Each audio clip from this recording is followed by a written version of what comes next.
Imam itu pemimpin di dalam sholat. Yang namanya pemimpin di dalam sholat tidak boleh menyogok jamaah. Ada imam sholat nyogok jamaah.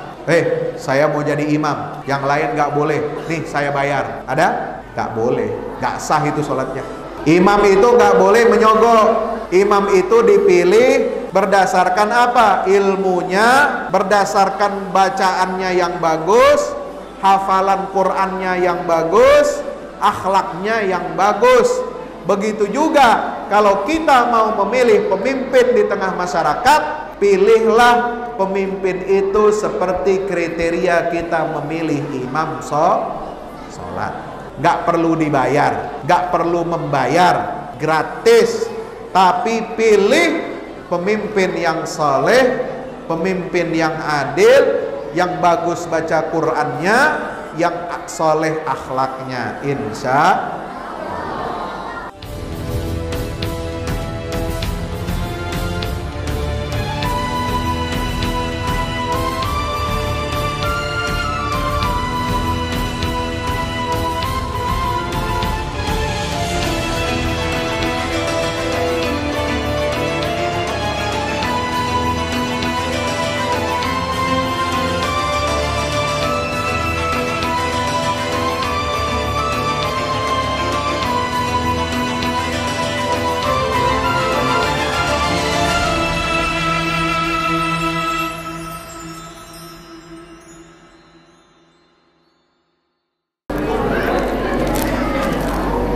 Assalamualaikum warahmatullahi wabarakatuh.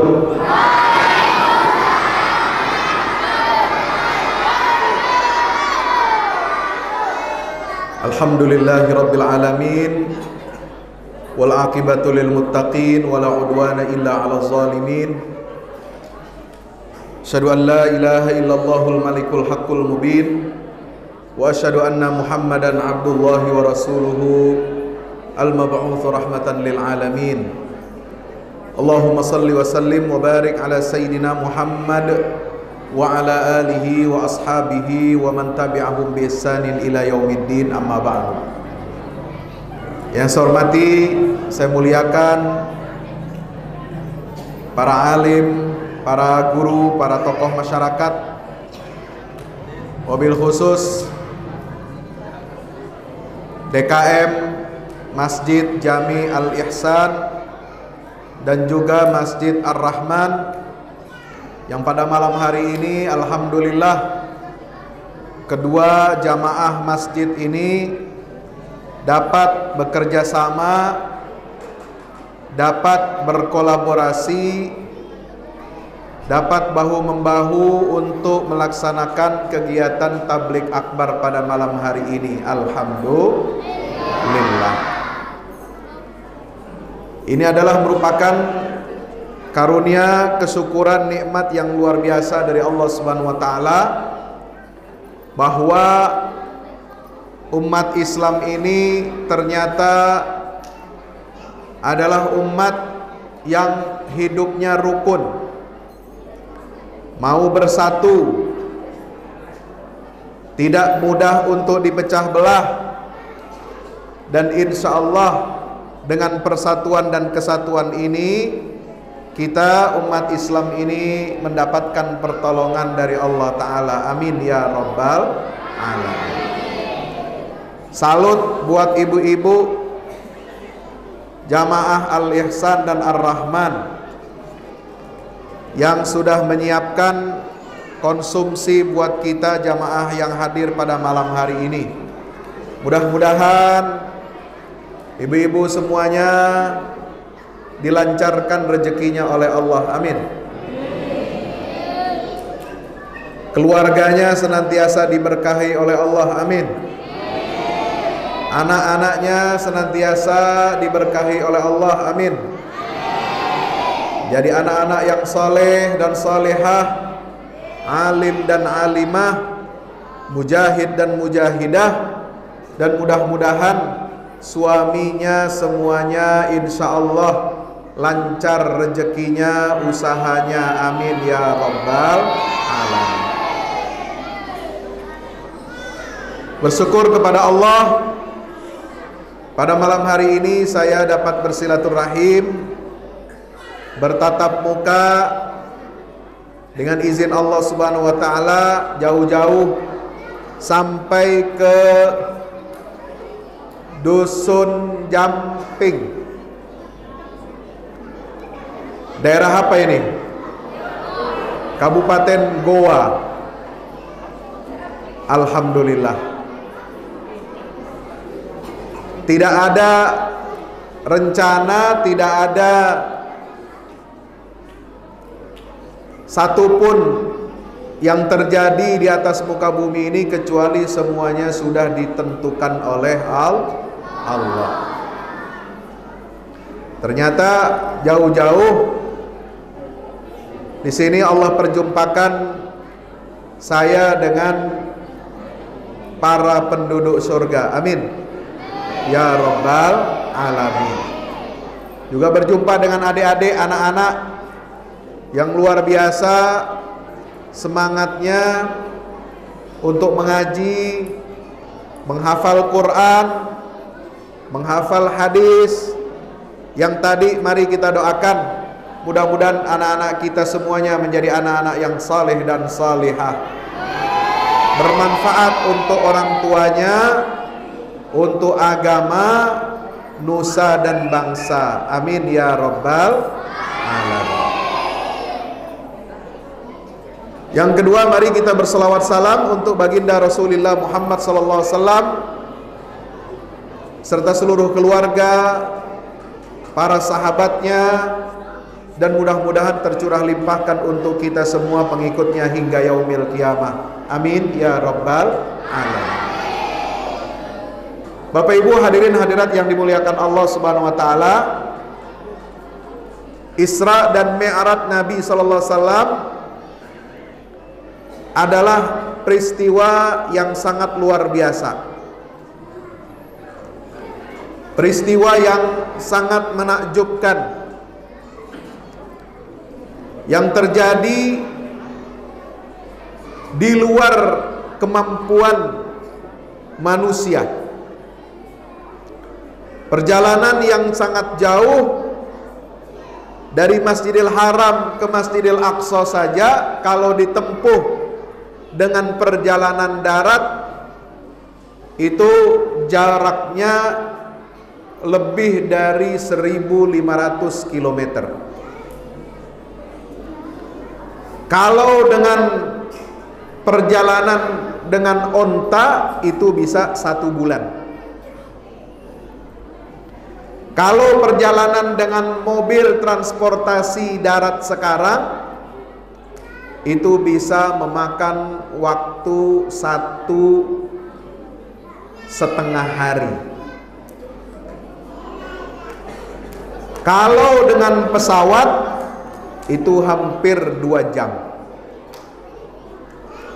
Ditambah perjalanan itu dari Masjidil Aqsa ke Sidratil Muntaha itu berada di luar, jaraknya sangat jauh, di luar batas galaksi kita, bahkan di luar alam semesta ini,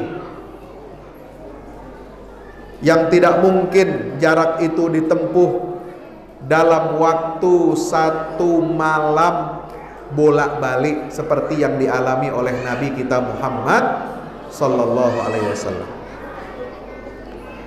Maka hikmah yang pertama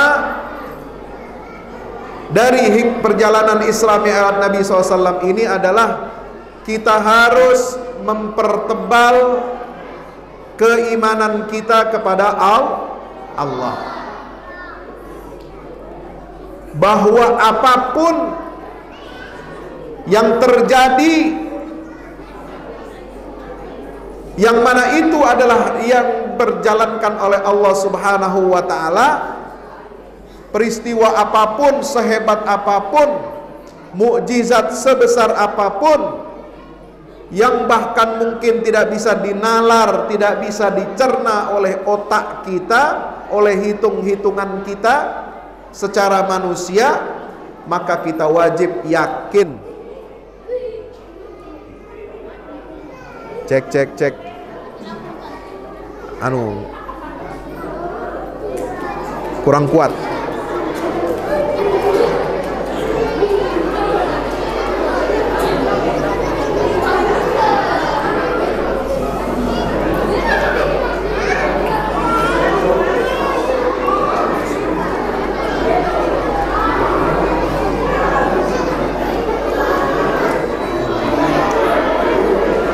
Cek.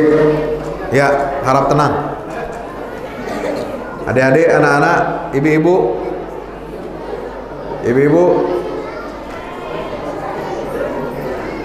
Ya, yang sibuk hanya boleh seksi konsumsi saja. Yang lain jangan ikut sibuk. Tinggal siap makan saja. Jadi saya ulangi, hikmah pertama dari peristiwa Isra Mi'raj ini adalah kita harus mempertebal keimanan kita kepada Allah, kepada kuasa Allah, kepada kebesaran Allah, kepada mukjizat yang Allah berikan kepada Nabi kita Muhammad sallallahu alaihi wasallam. Karena apa? Karena peristiwa mukjizat Isra dan Mi'raj itu saat itu menggemparkan masyarakat Makkah. Dan banyak di antara orang-orang kafir Quraisy itu yang mentertawakan Nabi Muhammad, menganggap Muhammad sedang mengigau, Muhammad sedang mimpi, Muhammad sedang berimajinasi, dan mereka senantiasa mendustakan Rasulullah.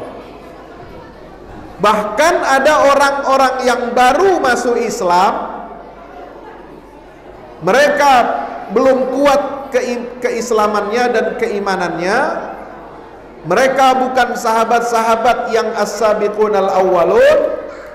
Mereka dari kalangan orang-orang yang lemah, orang-orang yang belum kuat keimanannya.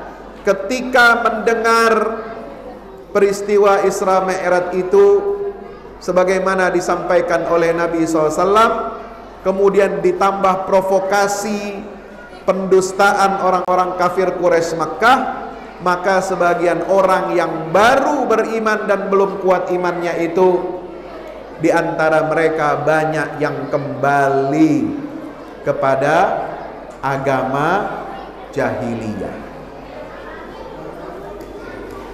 Kenapa? Karena peristiwa Isra Mi'raj ini memang harus dilihat dalam kacamata iman.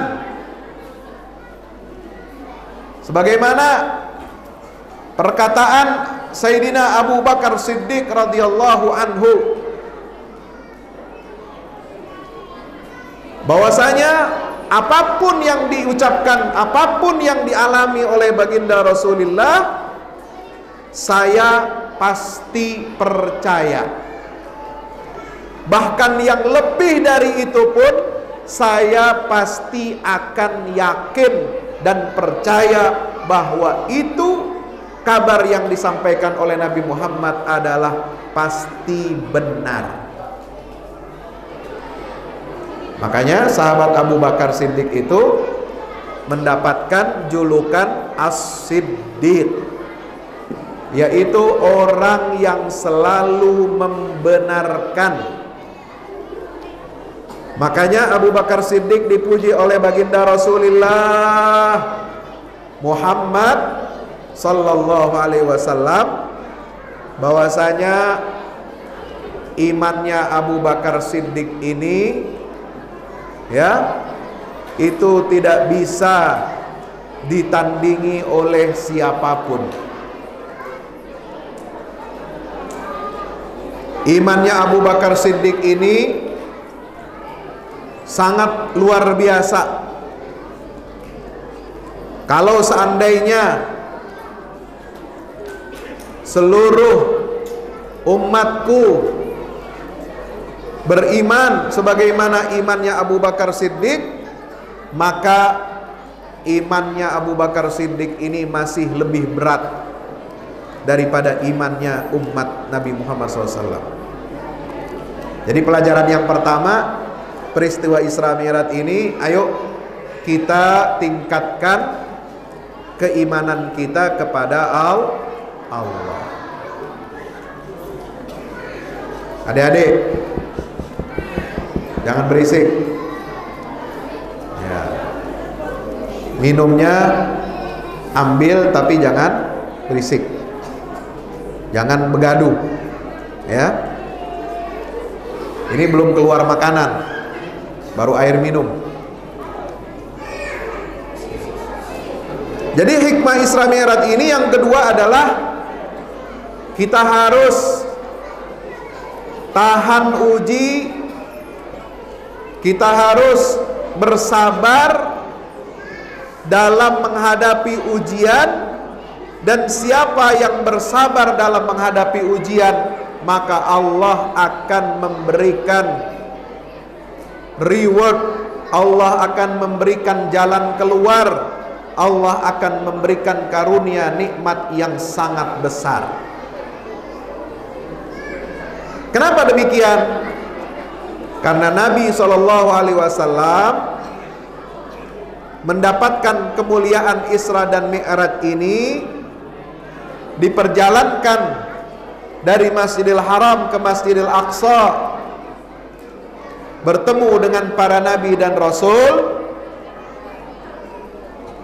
Kemudian beliau menjadi imam sholat di Masjidil Aqsa, lalu beliau berangkat menuju Sidratil Muntaha untuk menerima perintah sholat 5 waktu. Itu semua adalah merupakan puncak hasil daripada kesabaran dalam menghadapi ujian-ujian hidup. Isra Mi'raj adalah hadiah dari Allah. Isra Mi'raj adalah hiburan dari Allah. Setelah 10 tahun lebih Nabi berdakwah di Makkah, beliau menghadapi penentangan, beliau menghadapi pendustaan, beliau menghadapi cacian, menghadapi boikot 3 tahun di Syi'ib Makkah. Kemudian paman dan istrinya Khadijah meninggal dunia. Maka tahun itu disebut dengan tahun kesedihan atau Amul Husni. Adik-adik tahu? Halo? Halo? Assalamualaikum. Adik-adik tahu dalam sejarah Nabi ada 2 tahun istimewa, namanya beda dengan yang lain. Ada tahun apa?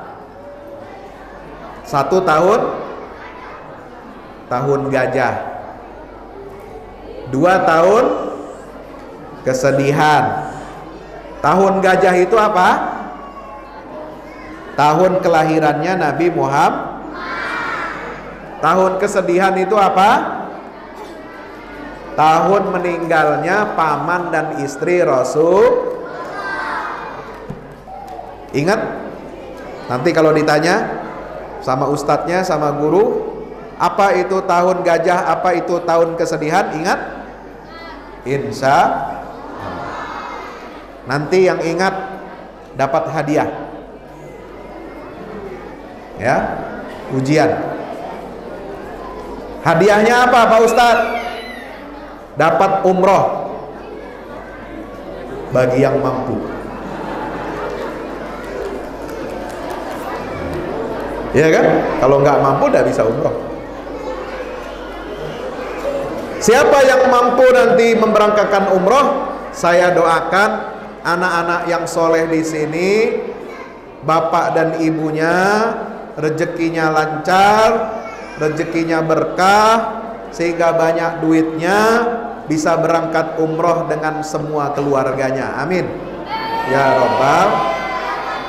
Nah, itu hadiah dari Ustadz. tapi melalui rezeki Allah. Baik.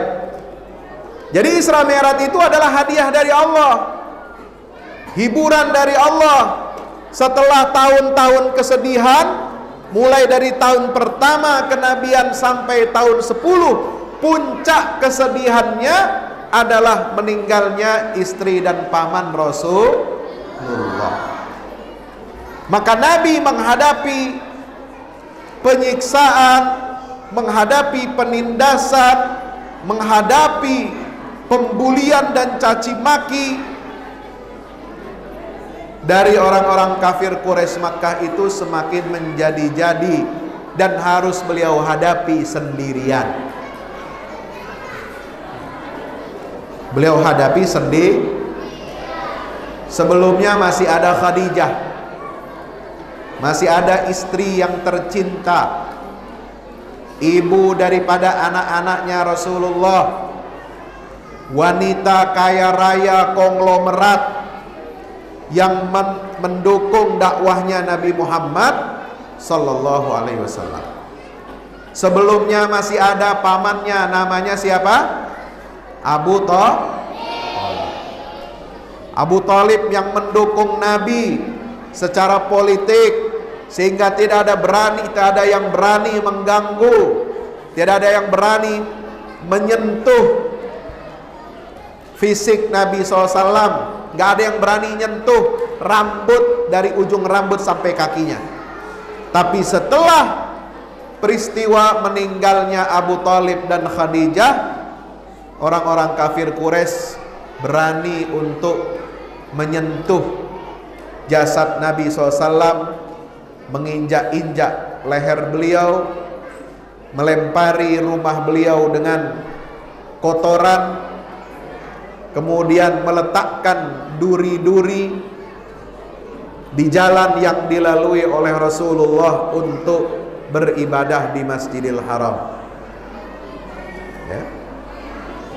Dan setelah itu ada lagi peristiwa yang menjadi kesedihan Nabi SAW, yaitu ketika Nabi ingin hijrah, berdakwah keluar dari Makkah, mendakwahkan Islam kemana? Ke Taif. Kemana adik-adik? Taif. Itu nama daerah di luar kota Makkah, ya.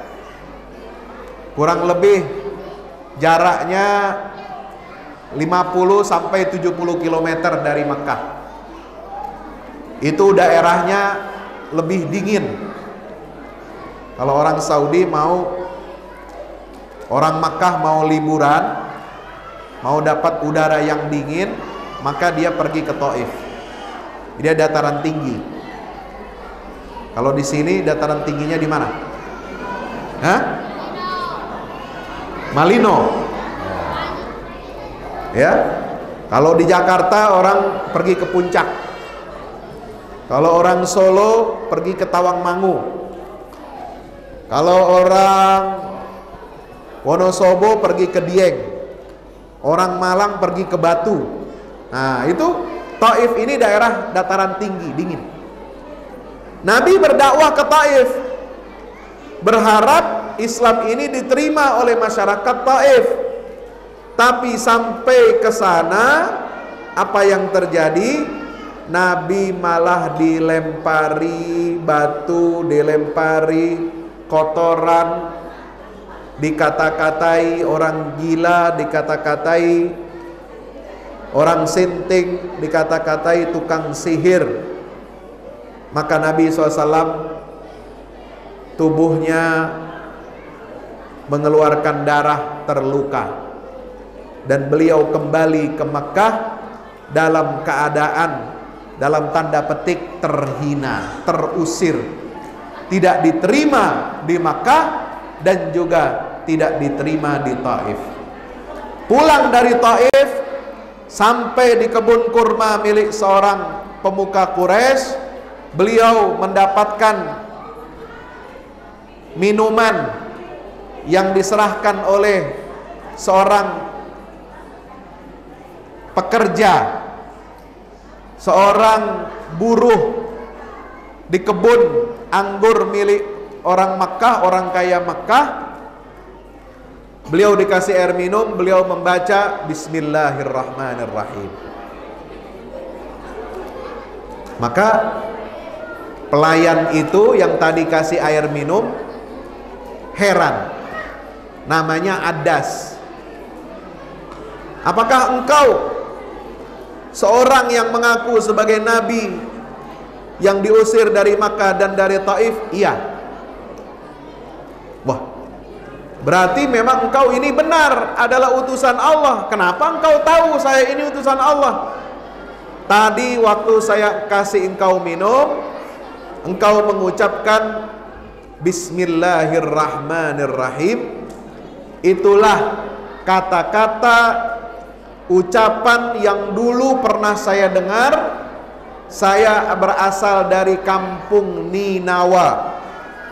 Ninawa itu dulu adalah kampungnya Nabi Yunus alaihi salam. Ya. Nabi Yunus itu yang mengajarkan kami mengenal Allah dengan sifat Ar-Rahman dan Ar-Rahim, sehingga saya yakin apa yang tadi kamu ucap itu menunjukkan, menandakan bahwa benar engkau adalah utusan Allah, sebagaimana dulu nenek moyang kami mengenal Nabi Yunus alaihi salam. Lalu Nabi berdoa di Taif. Apa doa Nabi di Taif? Allahumma inni asku ilaika dha'fa quwwati wa qillata hilati wa hawani 'alan nas. Ya arhamar rahimin, anta rabbi wa rabbul mustad'afin, ila man takiluni ila ba'idin yatajahamuni am ila aduwin mallaktahu amri, illam yakun bika alayya ghadabun fala ubali, illam yakun bika alayya ghadabun fala ubali, lakal utba hatta tarda wala hawla wala quwwata illa bika. Bapak Ibu yang dirahmati Allah, Nabi curhat. Ini pengaduan terakhir. Nabi mengadukan kondisinya kepada Allah. Ya Allah, aku udah gak punya daya dan kekuatan lagi. Aku udah gak punya hilah lagi. Aku tidak punya cara lagi untuk bagaimana menyebarkan dakwah risalah dari engkau ini ya Allah. Tolong aku ya Allah. Apakah engkau akan menyerahkan aku kepada orang yang jauh yang akan memusuhi dan menghancurkan aku, atau engkau serahkan aku kepada musuh yang akan menguasai urusanku? Aku berlindung kepadamu ya Allah. Asalkan engkau tidak menurunkan murkamu, aku siap menerima segala takdirmu, asalkan engkau tidak murka kepadaku. Ini luar biasa doanya Nabi SAW. Engkau berhak mencaci atau mencela aku, tetapi aku tidak punya daya dan kekuatan kecuali bersandar kepada kekuatan engkau ya Allah.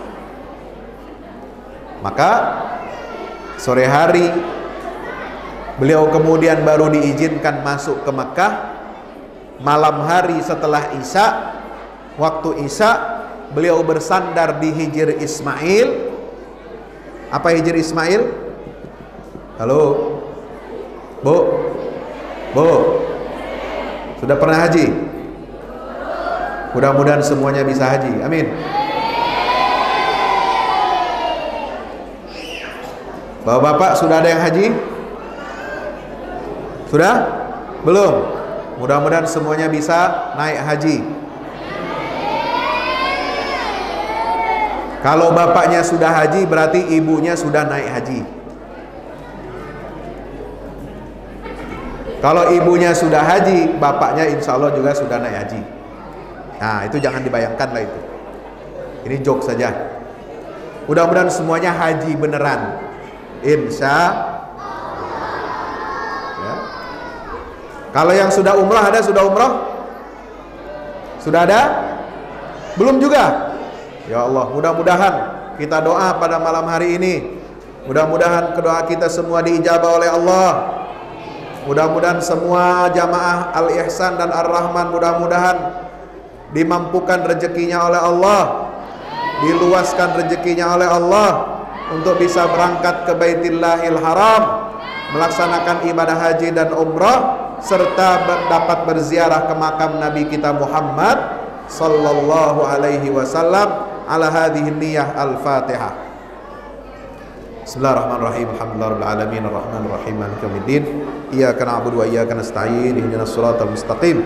Siratal ladzina an'amta 'alaihim ghairil maghdubi 'alaihim waladdallin. Amin ya rabbal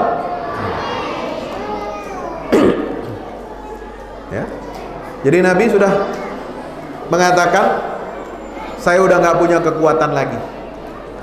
Terserah engkau ya Allah. Ini dakwah, ini Islam milik engkau. Aku sudah berupaya, aku sudah berusaha, dikucilkan, ditindas, dihina, diboikot. Tidak ada lagi aku punya kekuatan. Aku serahkan semua urusan ini kepada engkau ya Allah.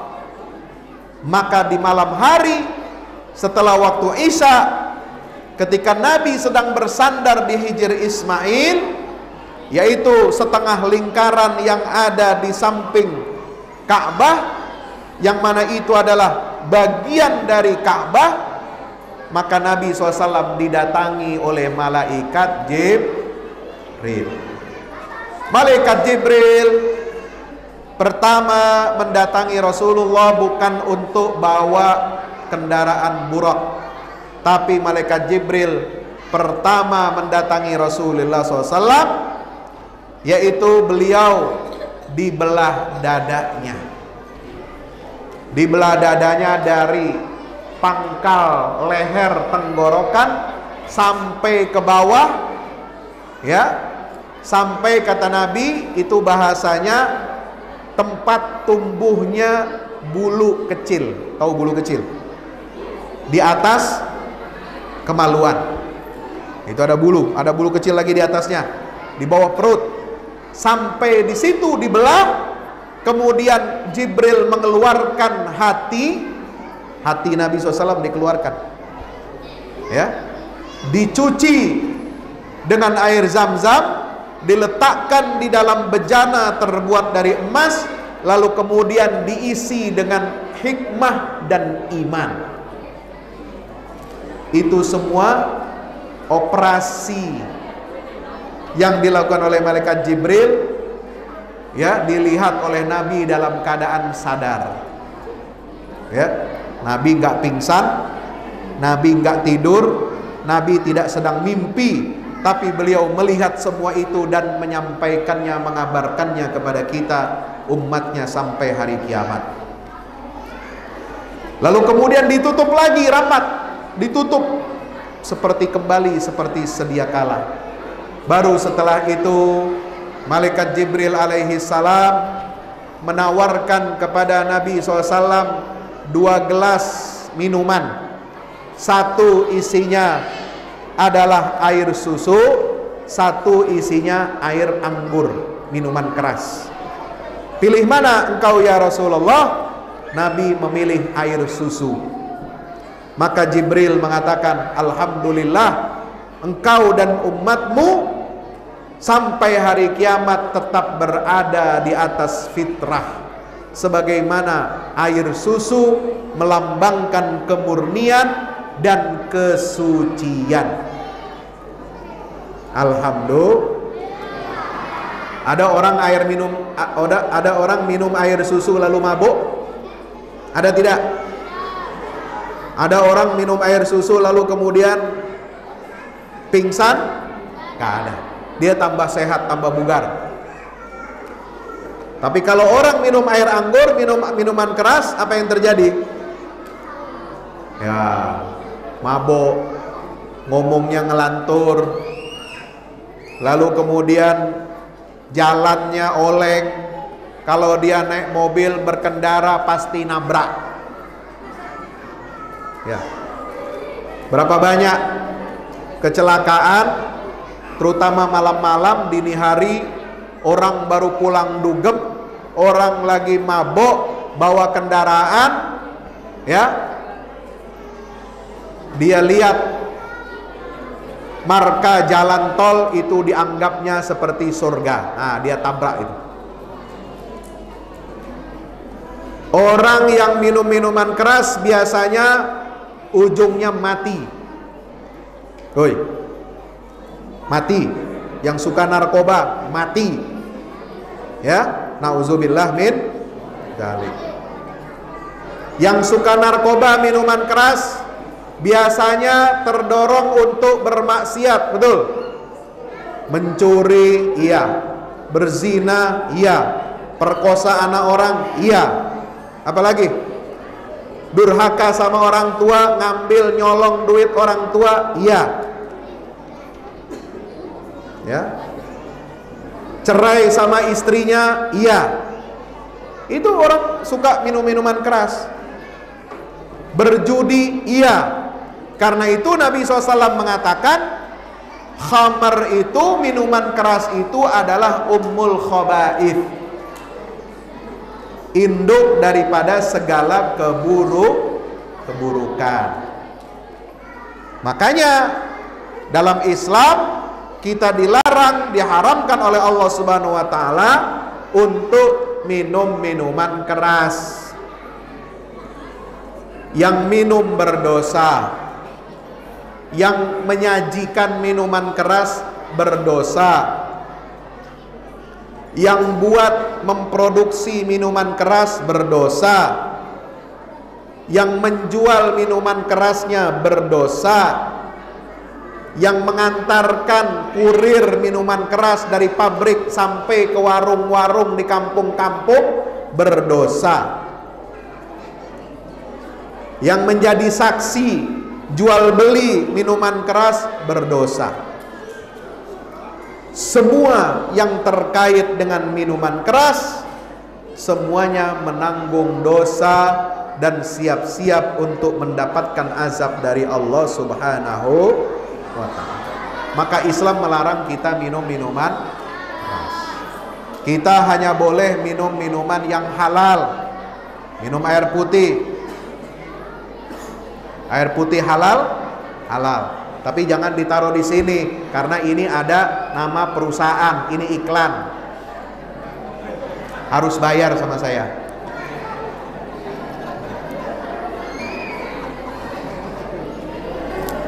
Ya, ini tidak gratis. Mau ditayangkan di channel YouTube saya, masa gratis? Tidak ada. Bayar, ya. Ini, ya, ini saya ingat di TV One begitu. Kalau TV One tidak ada air minum ini harus dicopot. Itu bayar sendiri, lain urusannya. Ya. Air putih halal, air susu halal, madu halal. Kalau bapak ada madu asli, ada madu palsu, ya. Yang dibawa pulang ke rumah madu asli apa palsu? Hah? Kalau madu yang asli bahaya, bisa perang dunia ketiga di rumah nanti. Ya. Langkahi dulu mayatku. Ya. Bapak Ibu yang dirahmati Allah Subhanahu Wa Taala, ini hikmah yang ketiga, ya, bahwa umat Islam ini berada di atas fitrah, di atas kesucian, tidak boleh merusak hidupnya dengan minuman keras. Maka kita harus memberantas minuman keras dengan semua turunannya, termasuk narkoba, narkotika, dan obat-obat berbahaya. Ya, siap? Siap? Kampung Dusun Jamping, Patilasang, Kabupaten Goa harus bersih dari narkoba. Siap? Insya. Tidak boleh ada anak, perempuan, laki-laki, remaja, dewasa berdua-duaan, berkhalwat di pinggir jalan, di tengah kebun, di mana lagi? Di sungai, nah apalagi? Di sawah, di pematang. Nah, tidak boleh berdua-dua. Itu bagian dari maksiat. Ya. Kalau ada yang berdua-dua, segera datang dinasehati. Jangan berdua-dua. Jangan bonceng-bonceng naik motor, bukan muhrim. Ya.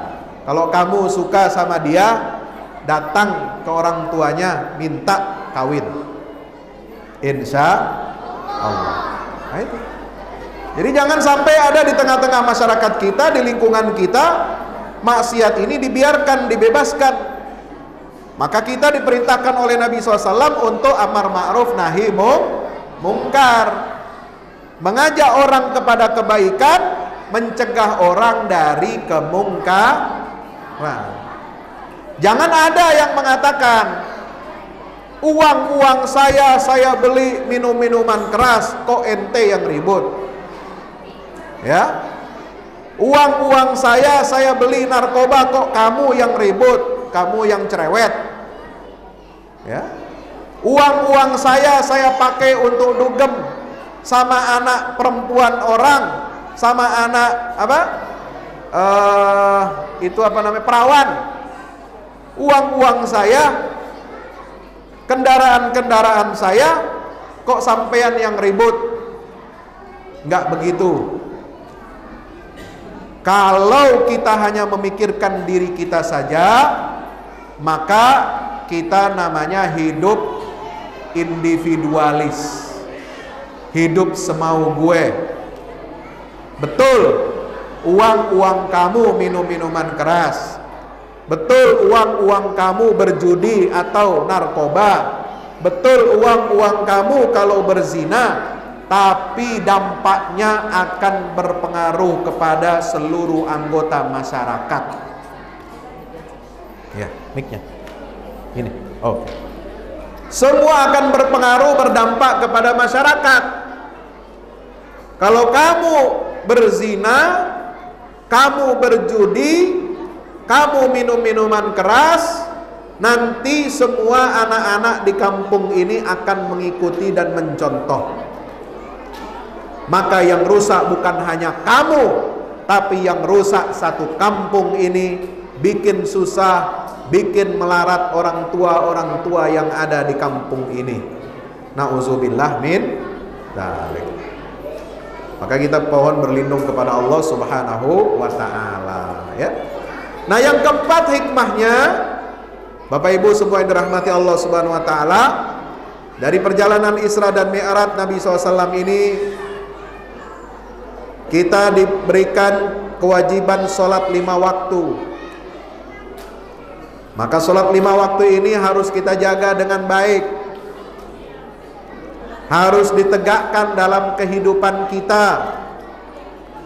Karena sholat ini adalah tiang agama, dan sholat berjamaah itu adalah pilar negara. Ulangi, sholat adalah pilar agama, tiang agama, dan sholat berjamaah adalah tiang negara, bukan tiang bendera. Kenapa Pak Ustadz sholat itu tiang agama? Karena Nabi SAW menyatakan dalam hadisnya, dalam sabdanya, as-salatu imaduddin. Salat itu adalah tiang agama. Kalau orang mendirikan salat, berarti dia menegakkan tiang agama itu, menegakkan agama. Siapa yang meninggalkan salat itu, kata Nabi, man tarakaha faqad hadamaddin, maka berarti dia sama dengan merobohkan agama.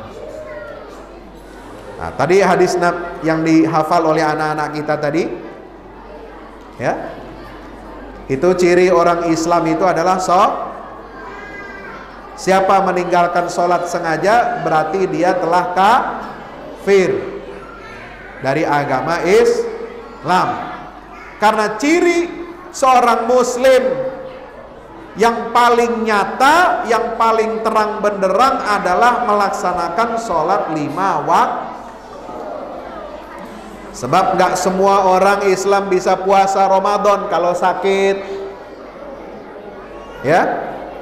Kemudian kalau dia sudah tua renta, punya penyakit menahun, nggak sembuh-sembuh, nggak bisa dia puasa, nah, dia ganti dengan bayar fidyah. Ya, nggak semua orang Islam bisa bayar zakat. Ada yang dia mustahik, ada yang dia wajib zakat. Berarti nggak semua orang Islam bisa berzakat, iya. Tapi setiap orang Islam harus berusaha untuk menjadi muzaki, bukan hanya menjadi mustahik zakat. Dan gak semua orang Islam bisa berangkat haji, karena haji bagi yang mampu baru wajib. Tapi sholat, mau dia sakit, mau dia miskin, mau dia kaya atau dia sehat, apakah dia pemimpin, apa dia rakyat jelata, dia kena kewajiban untuk melaksanakan sholat 5, maka dia adalah ciri keislaman seseorang. Dan sholat berjamaah adalah model bagaimana kita menyelenggarakan negara dengan baik. Ada aturan dalam bernegara. Aturan sholat sama dengan aturan bernegara. Ada mulai dari takbiratul ihram sampai salam. Ada kita memilih imam. Imam itu pemimpin di dalam sholat. Yang namanya pemimpin di dalam sholat tidak boleh menyogok jamaah. Ada imam sholat nyogok jamaah. Saya mau jadi imam, yang lain gak boleh. Nih saya bayar. Ada? Gak boleh, gak sah itu sholatnya. Ya, imam itu gak boleh menyogok. Imam itu dipilih berdasarkan apa? Ilmunya, berdasarkan bacaannya yang bagus, hafalan Qur'annya yang bagus, akhlaknya yang bagus. Begitu juga kalau kita mau memilih pemimpin di tengah masyarakat, pilihlah pemimpin itu seperti kriteria kita memilih imam sholat. Nggak perlu dibayar, nggak perlu membayar, gratis. Tapi pilih pemimpin yang soleh, pemimpin yang adil, yang bagus baca Qur'annya, yang soleh akhlaknya, insya Allah. Maka hati-hati warga Dusun Jamping ini nanti kalau ada pilkades, pilkada, pilgub, pilpres atau pemilu legislatif, jangan sampai memilih orang atau partai yang menyogok dan mengeluarkan uang untuk dipilih. Setuju? Setuju? Bagaimana Pak Ustadz kedudukan uangnya kalau kita diberi uang 200.000? Wah, besar. Iya, 200.000 enak satu hari. Bisa makan, bisa beli bakso, bisa beli apa lagi? Pisang ape, pepek ya, apa lagi? Bisa beli ikan bakar. Tapi cuma sehari enaknya. Nanti 5 tahun kebijakannya pasti merugikan saudara-saudara semua.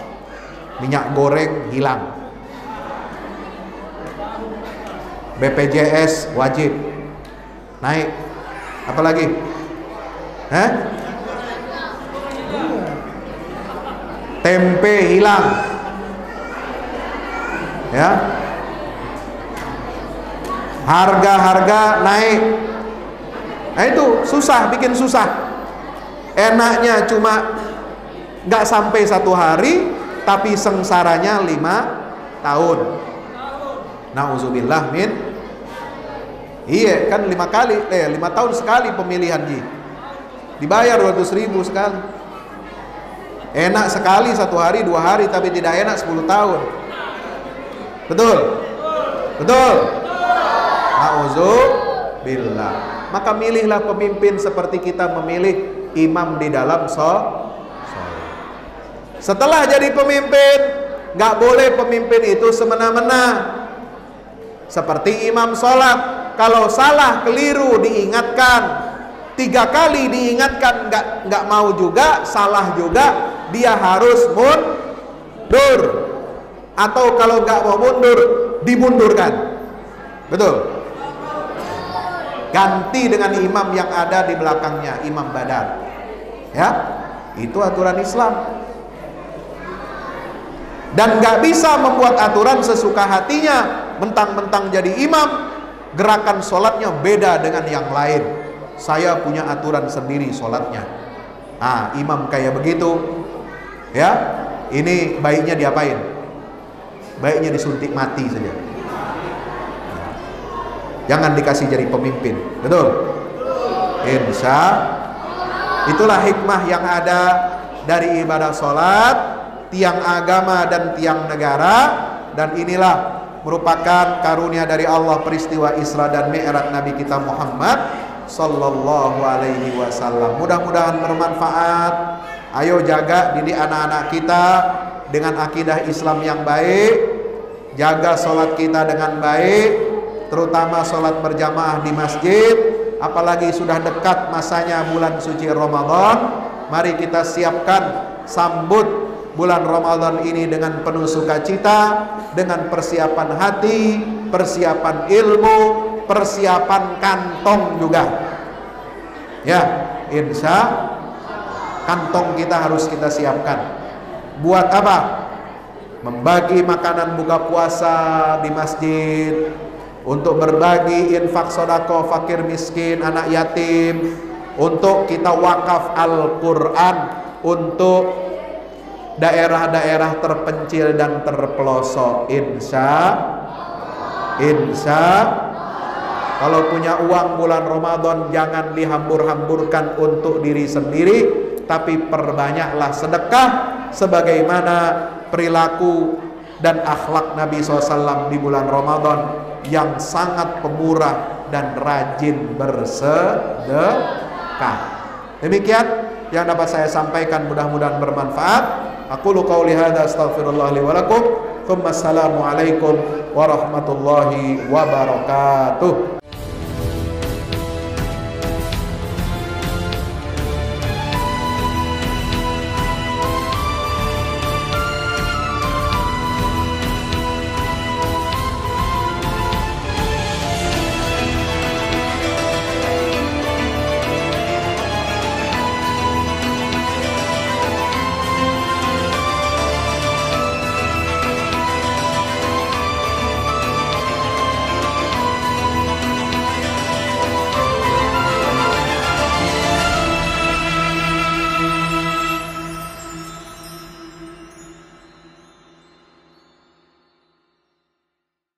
Assalamualaikum warahmatullahi wabarakatuh. Alhamdulillah kita udah selesai pengecoran rooftop ya. Itu apa? Tangga buat ke bawah. Yang ini di atas buat toren 2 biji. Ini semua udah dikeliling tembok. Ya, ini untuk lantai paling atas buat futsal, buat jemuran, buat apa, tanaman hidroponik juga ntar insya Allah ya. Terus support ya teman-teman. Alhamdulillah terus selesai pengecorannya semuanya ya. Ini progres kita terbaru, dan jadi buat olahraga, buat utilities ya, multiguna. Nah, kita turun sini semua. Ini lantai 3. Ini untuk asrama ya, untuk kamar-kamar, dan nah di situ musola. Nanti di situ musola ya. Ini kamar-kamar dan musola buat santri-santri tahfiz kita insya Allah.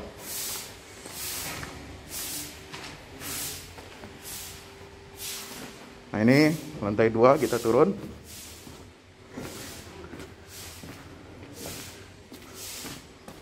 Ini untuk kelas-kelas ya, kelas-kelas tahfidz. kelas-kelas tadabbur. Insya Allah mau udah jadi. Alhamdulillah berkat dukungan antum semua. Nah, tinggal ke bawah di sini buat aula. Aula semua di sini ya. Mohon doanya terus. Mudah-mudahan berkah. Mudah-mudahan cepat jadi finishing. Kira-kira finishingnya ini butuh 1,5 M lagi ya. Mudah-mudahan. Al-Fatihah. Al-Fahmu Institute mempersembahkan serangkaian buku karya Ustadz Fahmi Salim LCMA. Buku pesan-pesan tauhid untuk negeri di masa pandemi. Buku mutiara ilmu-ilmu Al-Quran. Ada diskon 20% untuk buku tafsir sesat 58 esai kritis wacana Islam di Indonesia dan buku kritik terhadap studi Al-Quran kaum liberal. Anda dapat memesannya melalui layanan WhatsApp di nomor 08777 063 7192 dengan format pemesanan ketik nama, alamat lengkap, nomor handphone, dan jumlah buku yang diorder. Ongkos kirim di luar harga buku dan menyesuaikan wilayah dengan paket standar. Lampirkan juga bukti transfer Anda ke rekening BNI Syariah di 0631 748573. Tunggu apa lagi? Pesan sekarang.